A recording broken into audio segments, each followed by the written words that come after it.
Adam Noel here with the Student Report, and joining me today is former Lobo and former NBA star Kenny Thomas. Kenny, thank you so much for being here today. I'm just going to ask you a couple questions about your time at UNM and then in the pros. So Kenny, one thing that I saw that was really interesting was your time at the Pit, 71-3, only 3 losses. What was it about that home crowd that really brought the best out of you and your teammates? That's a great question, and thank you for having me. Playing in the Pit was an amazing experience because it was 18,000 people. Now they renovated it, so it's down to like 15,000, I think. And I think those 3,000 people was a big impact as far as how loud it used to get in there. I've been in there a few years ago because I was there in my suite watching the game, so I kind of know the vibe of like both. But it was a tremendous experience, and being able to be in school and having 18,000 people like screaming your name and all that stuff, it was good. And then your career at UNM, you finished first in career rebounding, and one thing that you carried into the NBA, you actually led the Rockets your rookie season. What was it in your time in New Mexico that really brought you to that elite rebounder kind of status? I was always a pretty good rebounder, even here at high school at Albuquerque High, and then it just transformed over into UNM. And once I got to the NBA, I had to figure out ways to be able to stay on the court because you're playing against the best in the world and from every angles. And rebounding was one of those things that kept me on the floor along with defense. And everybody can score in the NBA. I knew I could score, but I had to get offensive rebounds and things like that to actually get some points and knock down shots when I was open.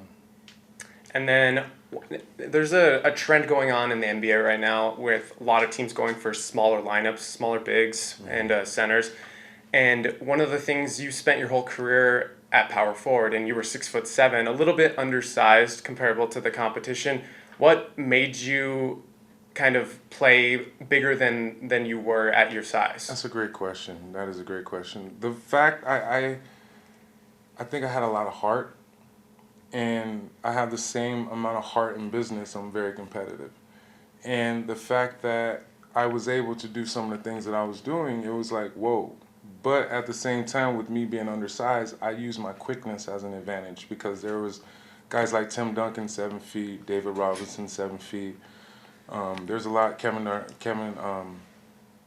Jesus Christ. Garnett. Kevin Garnett, being 7 feet tall as well. I used to guard him, but at the same time, they used to have to guard me. So I held my own. I was actually the shortest on my first year of my big contract to average a double-double. So I was right there with those guys. So. And then just to wrap things up, one of the things we're seeing a lot from NBA guys now is making investments, like LeBron James, in certain companies to try to boost their personal brand. One of the things you kind of did in your playing career was kind of start that. Do you think you were ahead of that trend?